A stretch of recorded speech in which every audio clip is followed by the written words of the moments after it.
पंडित जी कल अपनी वाइफ सरला जी से बात कर रहे थे। ये हमारा देश गीता की भूमि है। खुद भगवान ने इसे चुना है अपना मैसेज देने के लिए। लेकिन हम लोग ही गीता को सही से समझ नहीं पाए हैं। पहले तो बहुत कम लोग यहाँ गीता पाठ करते हैं।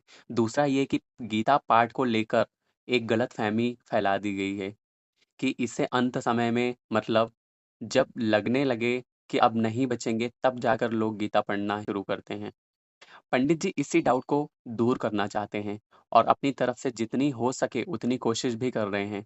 ऐसा भी नहीं है कि लोग जानना या समझना नहीं चाहते। अगर कोई सही तरीके से सिंपल वर्ड्स में समझाए तो सुनते भी हैं और अपनी लाइफ में अप्लाई भी करते हैं। गीता ज्ञान एक ऐसी धरोहर है जो हमारी एक जनरेशन से दूसरी जनरेशन तक ज़रूर पहुँचनी चाहिए, क्योंकि अपनी अगले जनरेशन के प्रति यह हमारा प्यार भी दिखाता है और ड्यूटी भी।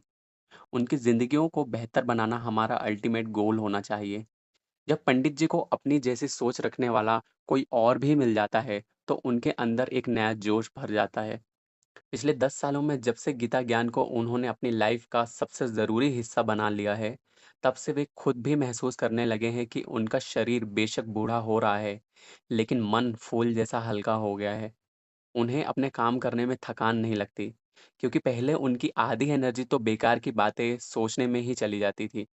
हम सोचते हैं कि खाली बैठकर सोचने में कोई एनर्जी नहीं लगती, लेकिन ऐसा नहीं है। सोचने से ना सिर्फ हमारी एनर्जी वेस्ट होती है, बल्कि हम जल्दी थकते भी हैं। जब से पंडित जी को गीता ज्ञान की एक बात समझ आई है कि सोचना भी एक कर्म है और उसका भी वैसे ही हिसाब रखा जाता है, अ, जैसे हमारे किए हुए कामों का। तब से पंडित जी ने अपने विचारों पर बहुत ध्यान देना शुरू कर दिया है और इसमें मेडिटेशन ने उनकी बहुत हेल्प की है। अभी कुछ दिन पहले जब पंडित जी गीता ज्ञान के सेशन के लिए एक जगह गए थे, तब उन्हें वहाँ एक स्कूल में टीचिंग करने वाली रमा जी मिली थी। उन्होंने पंडित जी से गीता ज्ञान के बारे में बहुत कुछ पूछा और समझा। सेशन के बाद रमा जी ने पंडित जी से कहा कि वे बहुत छोटी क्लासेस को पढ़ाती हैं और दिल से चाहती हैं कि एक बहुत छोटी उम्र से ही बच्चों को गीता ज्ञान मिले। लेकिन इसमें सबसे बड़ी प्रॉब्लम भाषा यानी लैंग्वेज की है, क्योंकि बच्चे ना तो संस्कृत जानते हैं और ना ही इतनी शुद्ध हिंदी। दूसरा, उनके पास लाइफ रिलेटेड एक्सपीरियंस भी बहुत लिमिटेड है, तो वो रिलेट नहीं कर पाते। रामा जी चाहती हैं कि बच्चों के लिए गीता ज्ञान कुछ इस फॉर्मेट में तैयार किया जाए कि उन्हें आसानी से समझ भी आए और हमेशा के लिए याद भी रह जाए। पंडित जी को रामा जी की बात बहुत पसंद आई। बच्चों का मन कोरी स्लेट की तरह होता है। इस पर जो लिख दिया जाए वह जिंदगी भर के लिए छप जाता है। अगर उनके इन फाउंडेशन ईयर्स में उन्हें गीता ज्ञान समझ आ गया, तो आगे लाइफ की कई मुश्किलों से बच जाएंगे। पंडित जी ने रामा जी से कहा कि अगर इस प्रोजेक्ट में उनकी हेल्प चाहिए तो वो बहुत खुशी से करना चाहेंगे। तब रामा जी ने कहा कि इसके लिए साथ बैठकर काम करना पड़ेगा।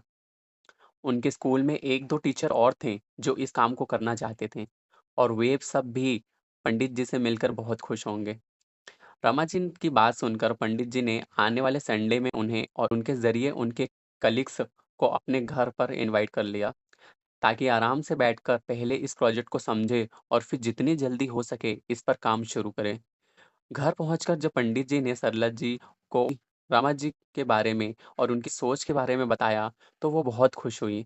रामा जी के आने से पहले ही पंडित जी इस प्रोजेक्ट की तैयारी में लग गए थे, जैसे कि बच्चों से किन टॉपिक्स पर बात होनी चाहिए, उनके लाइफ एक्सपीरियंसेस के हिसाब से कौन से श्लोक ऐसे हैं जो उन्हें एक्सप्लेन किए जा सकते हैं, किन कहानियों के थ्रू उन्हें गीता ज्ञान की एप्लीकेशन समझाई जा सकती है, वगैरह वगैरह।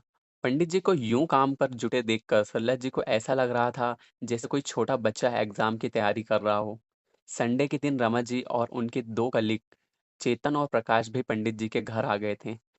बच्चे के लिए उनका डेडिकेशन देखकर पंडित जी को बहुत खुशी हुई।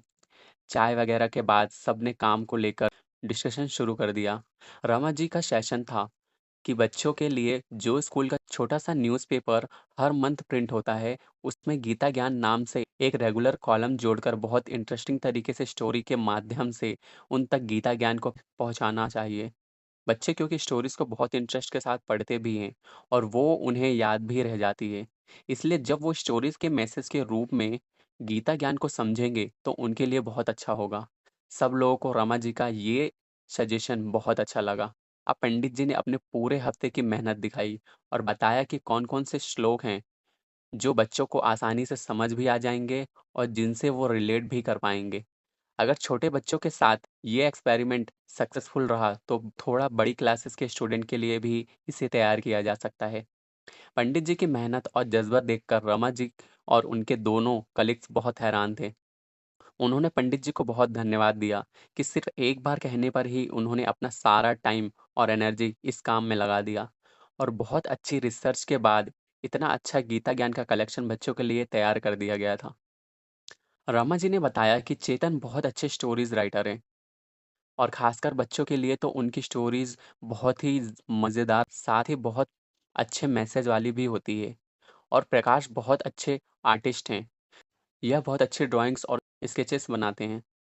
अगर स्टोरीज से जुड़ी कोई पिक्चर भी हो, तो बच्चे और इंटरेस्ट के साथ उसे पढ़ेंगे, क्योंकि उनकी साइकोलॉजी ही ऐसी होती है। पिक्चर्स और कलर्स उन्हें अट्रैक्ट करते हैं। पंडित जी इन तीनों की टीम से काफ़ी इंप्रेस्ड थे। रमा जी ने कहा कि अब बस उन्हें एक बार अपनी प्रिंसिपल मैम से बात करनी होगी और अगर उनकी परमिशन मिल गई, तो जल्द ही ये काम भी शुरू हो जाएगा। इस तरह एक बहुत ही अच्छे काम की शुरुआत के लिए रखी गई मीटिंग खत्म हुई। रमा जी ने पंडित जी से कहा कि कल वे अपनी प्रिंसिपल से बात करके उन्हें बता देंगे और इस तरह हर महीने एक श्लोक के साथ बच्चों तक एक लाइफ लेसन पहुंचाने का काम शुरू हो जाएगा। इस बात से सल्ला जी भी बहुत खुश थी। पंडित जी ने सबको श्रीमद् भगवत गीता से ये श्लोक सुनाया। यत् करोषि यदश्नासि यज्जुहोषि ददाति यत् यत् पश्यसि कौन्तेय तत् कुरुष्व मदर्पणम्। यहाँ भगवान श्री कृष्ण अर्जुन से कहते हैं कि हे अर्जुन, तू जो भी कर्म करता है, जो भी खाता है, जो भी हवन करता है, जो भी दान देता है और जो भी तपस्या करता है, उन सभी को मुझे समर्पित करते हुए करो। इसे सिंपल वर्ड्स में इस तरह से समझिए कि यहाँ भगवान अर्जुन के ज़रिए हम सबको मैसेज दे रहे हैं कि हम जो कुछ भी काम करें, चाहे अपने लिए या दूसरों के लिए, उसे भगवान को अर्पित करते हुए करना चाहिए। होता क्या है कि हम इंसान हर काम के पीछे क्रेडिट लेना चाहते हैं। हमें ये वहम होता है कि सब कुछ हम कर रहे हैं और इसका अच्छा फल भी हम डिज़र्व करते हैं, जबकि ऐसा नहीं होना चाहिए। अगर हम बिना किसी ईगो के कोई काम करें, तभी उस काम को करने का फ़ायदा है। उन्होंने सबसे कहा कि इस काम को भी भगवान के चरणों में अर्पित करते हुए करना होगा। भगवान भी कहते हैं कि हमें सिर्फ़ अपने बारे में नहीं सोचना चाहिए, इस समाज के लिए भी कुछ करना चाहिए। इसके प्रति भी हमारा कुछ फ़र्ज़ है और ऐसे करने वाले से वे हमेशा खुश रहते हैं।